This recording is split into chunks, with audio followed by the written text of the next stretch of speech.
One of the reasons that excuses work so well is that we give them the power of our belief, because there's nothing an excuse loves more than validation.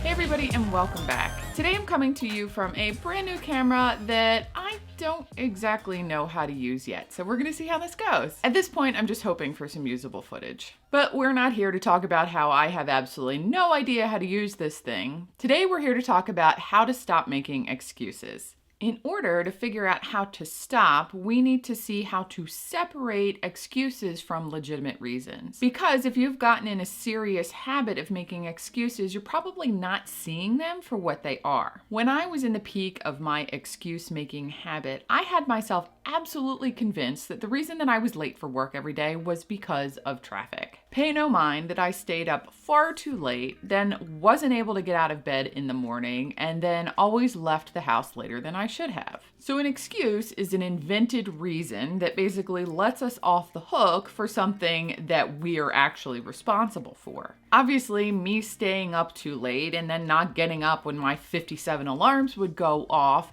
was the reason that I was late, not the traffic. But since traffic is outside of my control, that's a lot easier reason for me to say why I was late than for me to have admitted that I stayed up too late and just didn't want to get out of bed. So basically, an excuse is an external reason that you blame for an internal problem. Internal problem? Staying up too late. External reason? Traffic.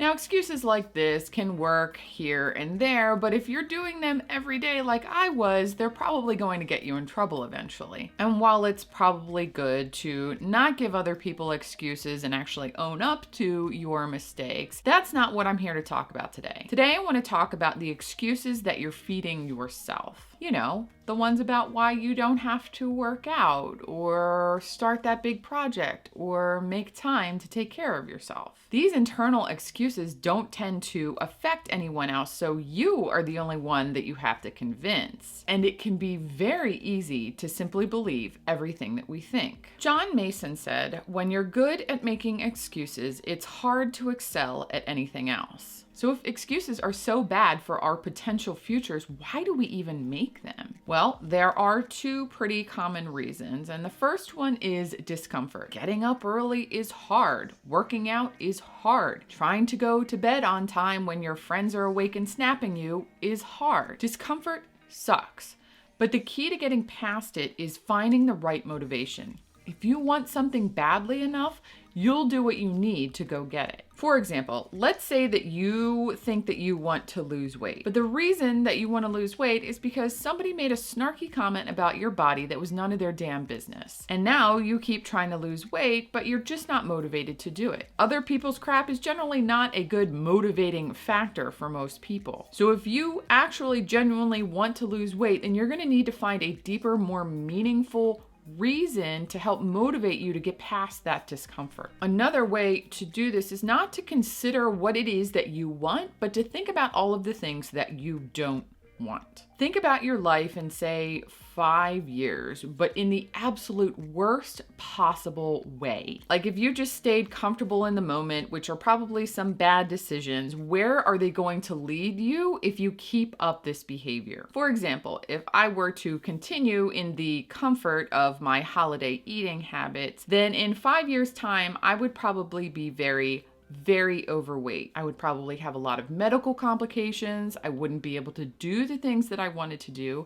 And I would probably be on a lot of medicines that had a lot of very unpleasant side effects. That thought alone is enough to get me to put the cookie down and step away from the Moscow mules. The other reason that we tend to make excuses is fear. Well, fear of what? Well, that's highly personal, but it could be fear of failure or success or embarrassment or mistakes or change. The difficulty with fear is that it can trigger your fight or flight response in your brain. And the part that's responsible for that lives in the oldest section of town, which happens to be the one that is closest to your brainstem. Basically, that means that this response will always win. It's going to beat rational thinking every damn time. And when it does, whatever excuse that you have on repeat that you use to convince yourself that now you no longer need to do the thing, which then tells your brain that you're no longer in danger, which then means that you can calm down. That excuse is the thing that's going to win. So let's say you're afraid of speaking in public. Every time you get the choice to sign up for something that might allow you to speak in public, your brain gets freaked out and starts going into fight or flight. Then you come up with the excuse that you always use, which is you're too busy right now to do that thing. That tells your brain that you are now not going to sign up for the thing that you're afraid of, which means that you're now out of the perceived danger that is being embarrassed or making a mistake or whatever it is that you're afraid of about speaking in public. So regardless of the reason that you've gotten yourself into this habit of making excuses, the way that you get out of it is the same. In fact, because this is basically a thought habit, the first step is always going to be to notice your thoughts. One of the reasons that excuses work so well is that we give them the power of our belief. Just like when you go into a movie theater and you are momentarily willing to believe that there are superheroes or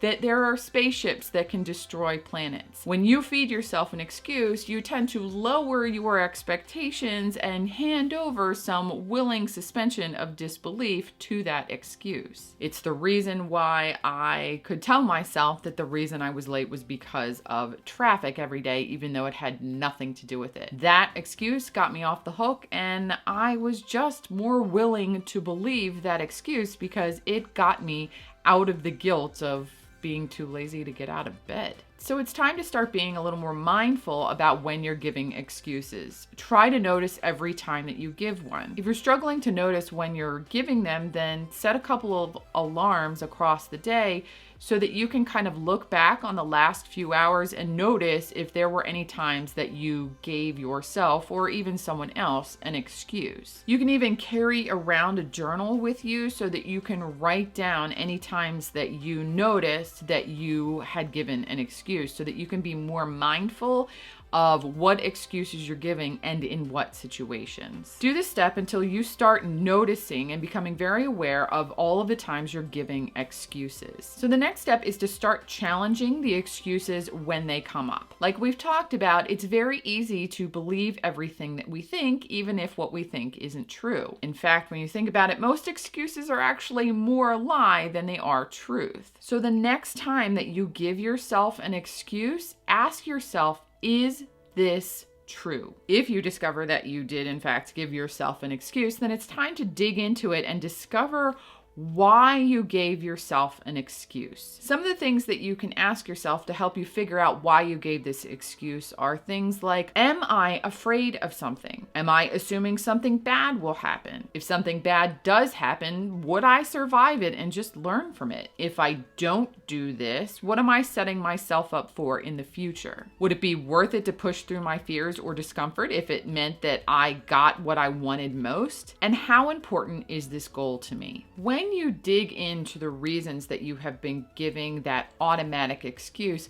you might find that you've kind of been making mountains out of molehills. Maybe something's not going to be as bad as you thought it was. Maybe working out isn't as hard as you've been building that up to be in your mind. Or maybe your family really does support that Instagram account that you've been wanting to make. You'll never know about any of these things if you don't get past these excuses that you've been making for yourself. If you have been giving yourself an excuse for a long time, you may have spent a lot of energy building that thing up to be far scarier or uncomfortable than it actually turns out to be. I'm reminded of this every time I finally make a phone call that I've been avoiding. So this is the method of how you get out of the habit of making excuses. Just repeat this over and over and over until the excuses are no longer falling out of your mouth or into your brain. To be fair, you could just do this work on your own and not tell anyone, and you will eventually get there. However, it will be a lot easier if you could enlist some help. Obviously, no one can actually see you make excuses to yourself, but what they can see